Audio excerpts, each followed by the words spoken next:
queridos irmãos, aqui mais uma vez unidos em pensamento para refletir sobre o Evangelho de Jesus, sobre as diretrizes e orientações dos benfeitores amigos, também tendo o amparo do nosso livro Rumos Libertadores, que Joana de Ângeles, a benfeitora, nos traz uma lição e nos apresenta o embasamento para ele lá no Evangelho segundo o Espiritismo, para que tenhamos uma compreensão ampliada dos ensinamentos do nosso Divino Pastor. Nós, aqui em mais um encontro, rogando sempre a permissão dos benfeitores amigos, de Jesus, o nosso Mestre, e agradecendo o envolvimento de todos os irmãos amigos, daqueles que têm feito conosco esse momento de reflexão, levando um alento, aos nossos corações fadigados deste momento tão desgastante, que nós estamos atravessando. Então, para iniciarmos a nossa reflexão, vamos elevar o nosso pensamento ao alto, rogando a Deus e a Jesus permissão para esse estudo bendito. Pedimos ao Pai que nos ampare, que nos guie e nos oriente.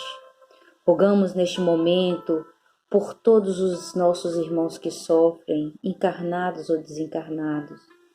Pedimos por todos aqueles que estão nos leitos dos hospitais, nos leitos domésticos, que guardam nos seus corações a angústia das incertezas.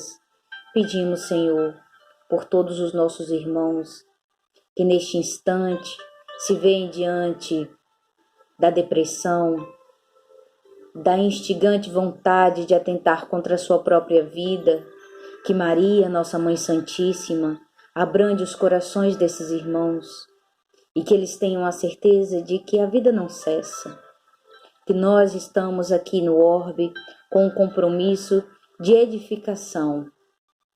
E assim sendo, ó Pai, certos da presença dos benfeitores amigos, certos dessa vibração positiva que irradia dos nossos corações, pedimos a permissão para iniciarmos o nosso momento de reflexão. Que Jesus nos dê força e serenidade, hoje e sempre. Vou baixar aqui um pouquinho. Para a nossa reflexão hoje, na nossa lição 8ª, nós temos aqui a lição Dores e Resignação. Ai, dores, tem doído tanto, Mas nunca foi tão importante colocarmos em prática esse termo resignação. Às vezes a gente não sabe nem o que significa certas expressões, e a gente vai repetindo, e no meio espírita é muito comum a gente falar sobre resignação.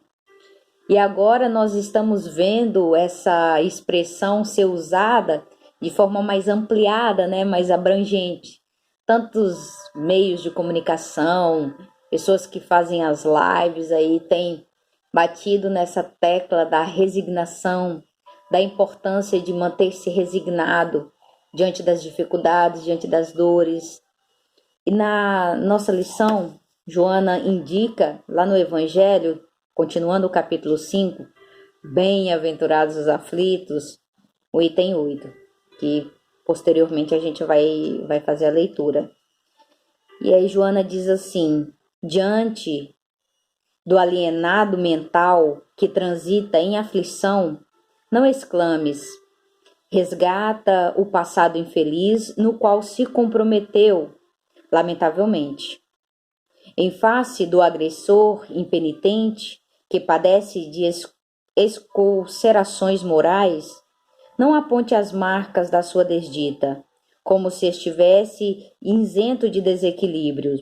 Está dizendo que no momento em que nós encontrarmos os desafios da convivência, não apontemos os erros alheios, como se nós fôssemos isentos de qualquer dificuldade ou de qualquer erro, de qualquer desvio aí de conduta. Não nos cabe este apontar de dedos. Não é fácil. Não estou dizendo que seja. Não apontes as marcas da sua desdita como se estivesse isento de desequilíbrio, acompanhando a jornada dos infelizes que comerciam com a ingenuidade de moçoilas e rapazes inexperientes. Não te permitas a irritabilidade, nem clames por justiça.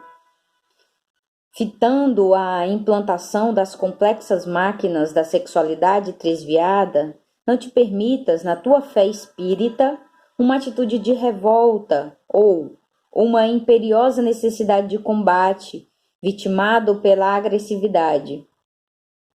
O mal é sempre pior para quem o pratica. E Chico já dizia que ele não tinha domínio sobre o que o outro, não era Divaldo que dizia, da benfeitora Joana. O mal que o outro nos faz é problema dele. Mas o mal que eu pratico é de toda responsabilidade minha. Nós não temos alcance sobre as ações do outro, mas nós temos responsabilidade com os nossos atos. Não é fácil, eu não estou dizendo que é. Mas é uma advertência da espiritualidade amiga, uma advertência de Jesus, do próprio Mestre Jesus. Ninguém na Terra que se encontre em regime de exceção. Não há ninguém na Terra. Não há ninguém que esteja aqui nesse orbe que se encontra em regime de exceção. Mas e os missionários? Também têm comprometimento conosco. Também estão aqui podendo ser falíveis. Porque transitar na Terra, vestir a roupa de carne, correr o risco de falhar. É claro que estão numa condição muito mais adiantada do que a maioria de nós. Vão ser testados, mas estão mais robustecidos na fé. A dor é sempre a grande anônima e benfeitora que, em nome da vida, aprimora, modifica. A dor é uma bênção que Deus envia aos seus eleitos. Tem de bom ânimo, eu venci o mundo, já dizia Jesus. A dor é uma bênção. Renata, é muito fácil você dizer que a dor é uma bênção, não está doendo em você? Quem disse que não? Quem disse que não dói em todo mundo? Dói sim, dói. Dói tanto em mim quanto dói em cada um dos irmãos que trilham conosco essa caminhada. Dói, porque estar aqui na experiência da matéria é sofrer, não é uma fatalidade absoluta, mas estar aqui, transitar aqui, no mundo de expiação e prova ainda, é estar passível a tudo isso.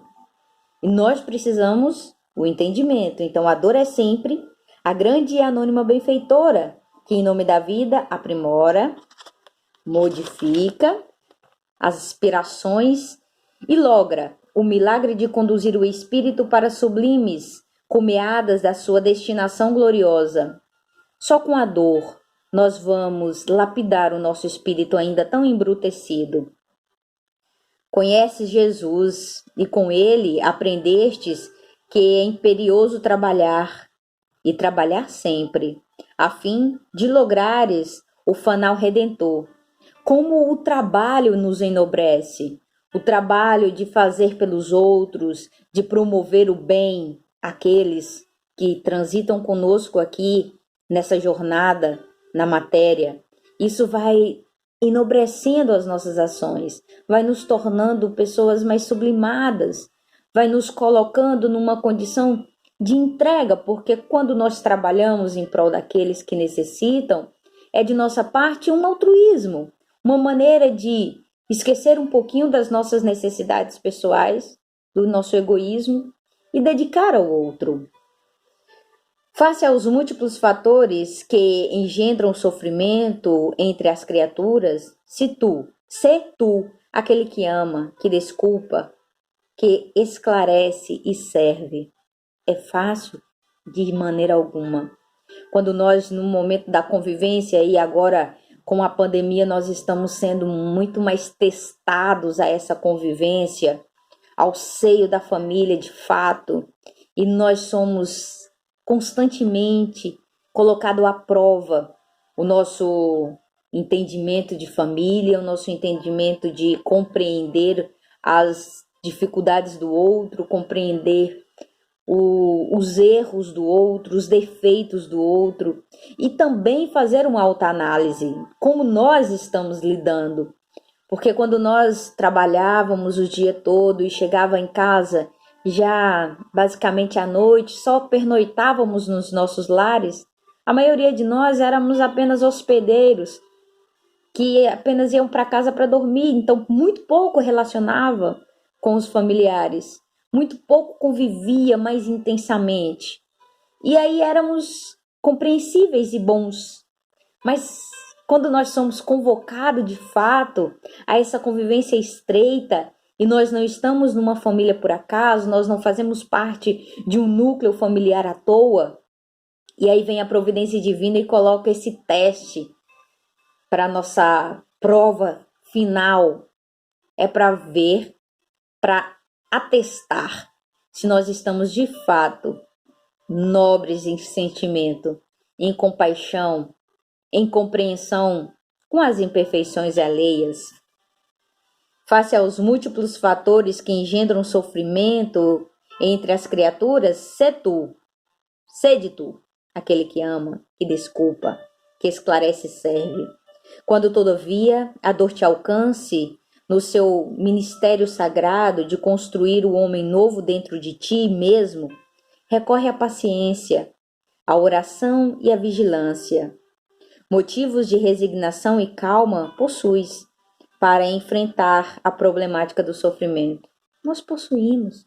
Basta um pouquinho de olhar atento, basta um pouquinho de boa vontade para mergulhar nesse nosso íntimo sagrado que nós já estamos construindo aí, de encarnações e encarnações, de experiências na casa espírita, de experiências com o trabalho espírita, de experiência com o trato com o outro. Se não somos espíritas, é óbvio que não é só a convivência, a gente fala aqui da convivência espírita, porque é a nossa realidade, mas tantos outros irmãos evangélicos, católicos, que comungam da sua fé, da sua religiosidade dentro dos seus templos e que lá aprenderam a ser tolerante, a ser paciente, a ter um olhar de sensibilidade com o outro, porque é universal o amor.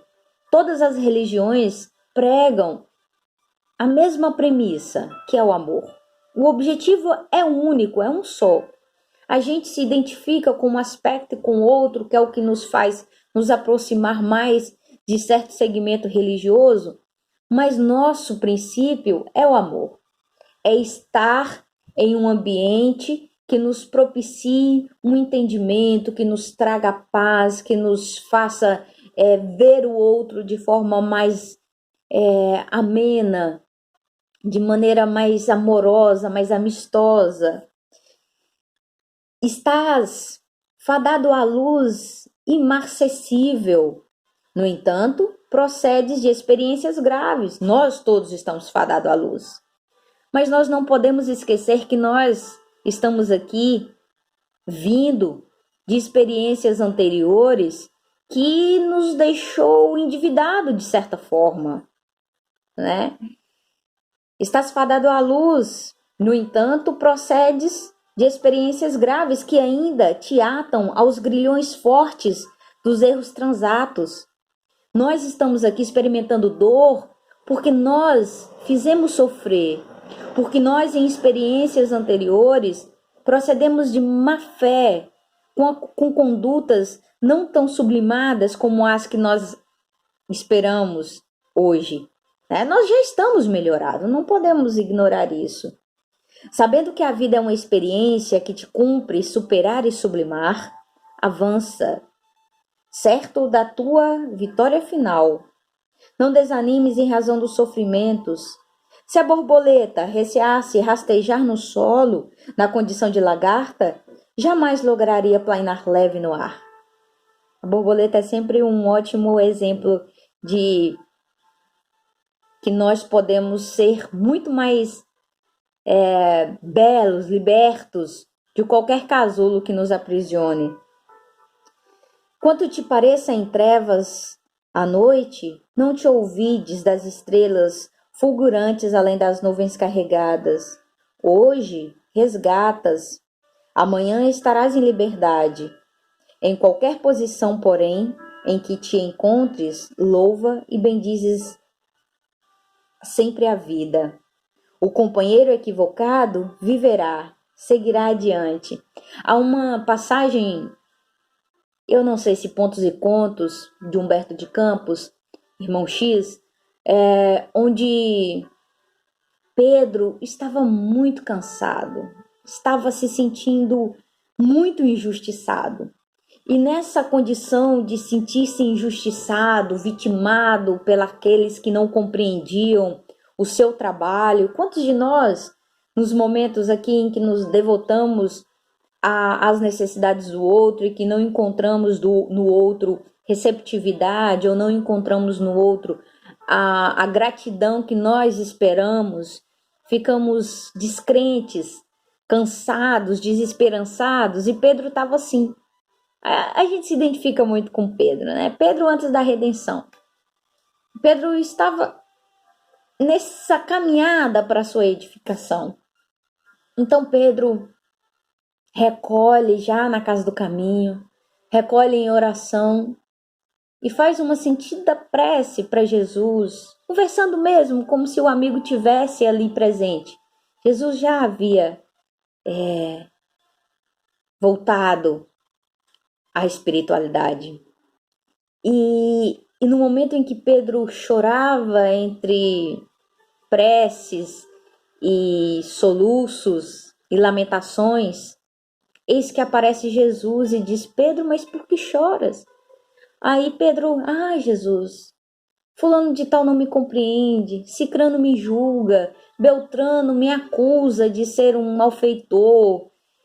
E aí Jesus diz: Pedro,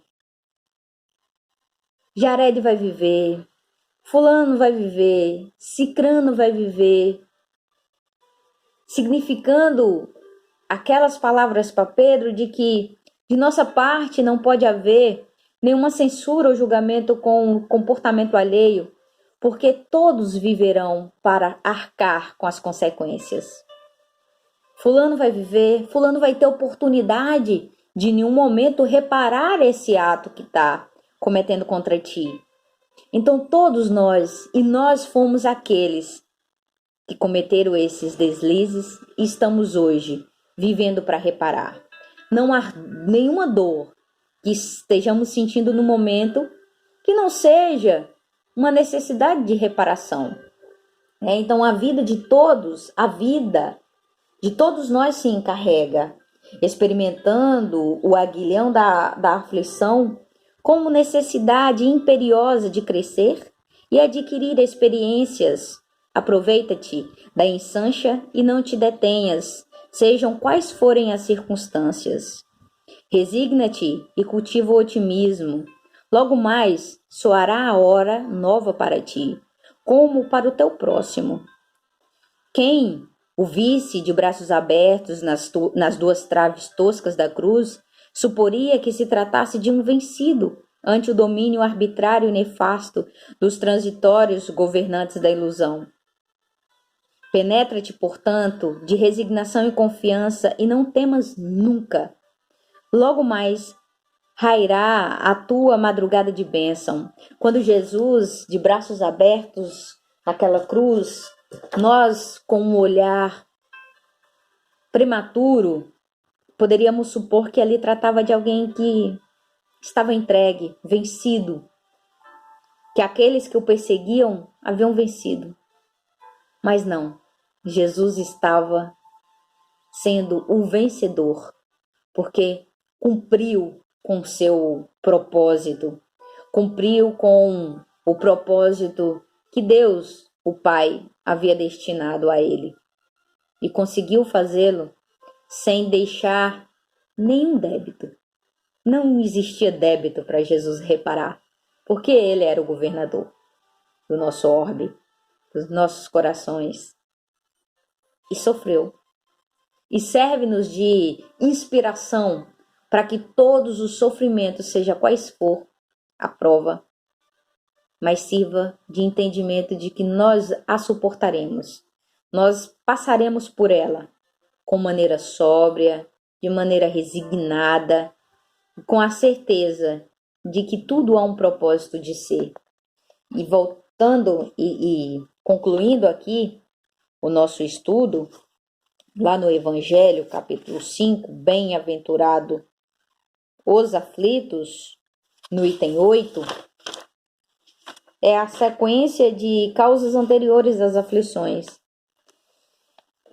E no Evangelho as tribulações da vida podem ser impostas aos espíritos endurecidos ou muito ignorantes que fazem uma escolha com conhecimento de causa, mas são livremente escolhidas e aceitas pelos espíritos arrependidos que querem reparar o mal que fizeram e tentar fazer melhor. Há muitos de nós que não temos condições, quando na espiritualidade, no nosso projeto reencarnatório, nós não temos condições de escolher nosso gênero de prova. E nos é imposto por necessidade de reparação. Mas tantos de nós somos aqueles que escolhem as provas.